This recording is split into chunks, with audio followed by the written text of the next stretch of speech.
Okay? Okay. So it is offensive to a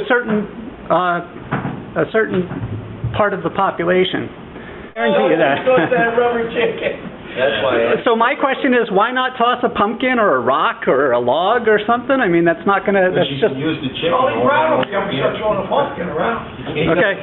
Because they already bought the chicken, they can't take it back. Get a plastic or some kind of a pumpkin, right? It would be like maybe burning the American flag. To some people, it's offensive, even though it's protected under the Constitution. Right? I'm sure tossing the chicken is protected under the Constitution, but it will offend some people. I'll bring it back to the JRC. Yeah. So if the intent is to offend people, okay. But just so you know, now you know. Okay. Yeah. It's not to offend anyone. Okay. But me personally, it offends me. It may. Yeah. So. It may wind up doing that, but it clearly was not the intent. Okay. As you might imagine, sometimes. Yeah, I don't think you do things until they're exactly. Yeah. otherwise.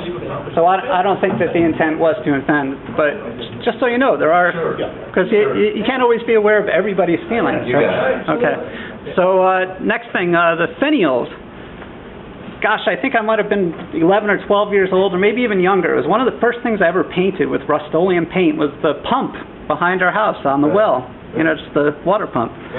And we've never had to paint that ever since. And it's constantly wet. And it's never had to be painted ever since. I think right around the same time I painted a lamp post. I was maybe 9 or 10 years old. I'm 45 years old now, and I've never had to paint it. Yeah. In the antique oil field restoration, there are materials you can buy, we can buy over the market. Okay. You scrape it off. There's slate you put the stuff on it. You can do it on the frame of a car, and everything else in the car will be gone, but that frame won't have rust. So there are things like that. But I suggest it, but they're in charge of this. Okay. $5,000 just seems a bit excessive to me. I mean, I could probably get my nephew to do it for $200 to go out there for a day. There are a lot of old. A bunch of kids in town looking for work too. It's a scraping, I would imagine. Yeah. But anyway, my recommendation is that you paint each finial. You remember in the 70s they had those smiley faces. It was a yellow face and it was just the two dots for the eyes and the. All right, that's my recommendation. That would be labor intensive. Okay. What was your say about the first two? Should that be with Rust-Oleum or just regular paint? I would recommend Rust-Oleum, yeah. All right.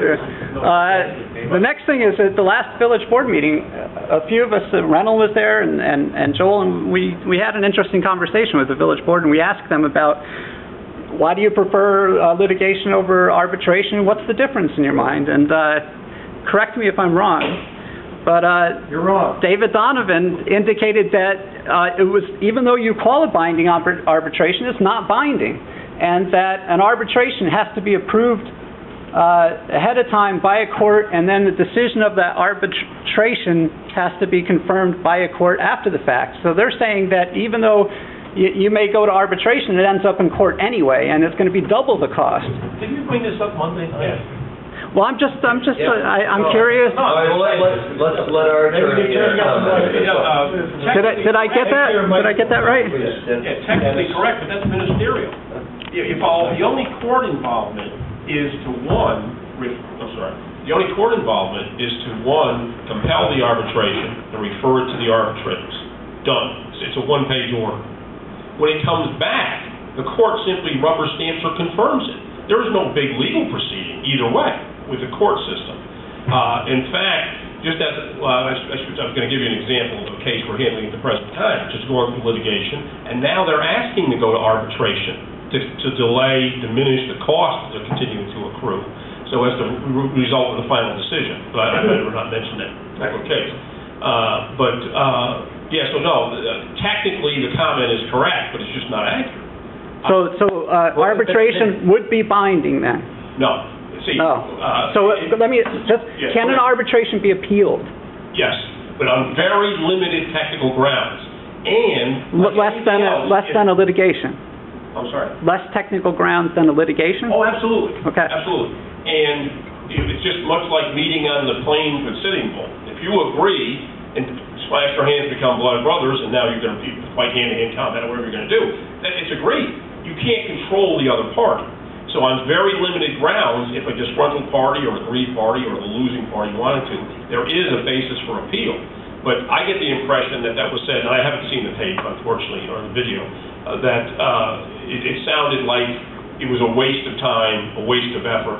It's going to be duplicative because it was coming back to the court, or the court had to be involved, or there definitively would be an appeal from the losing party. That's just not accurate.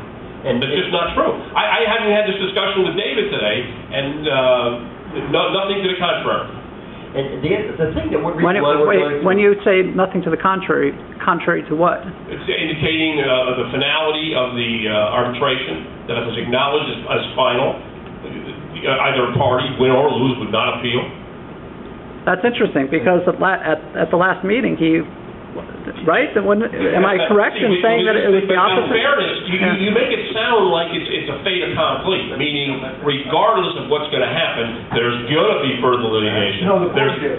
Now the board, that's something different. I'm talking about the attorney.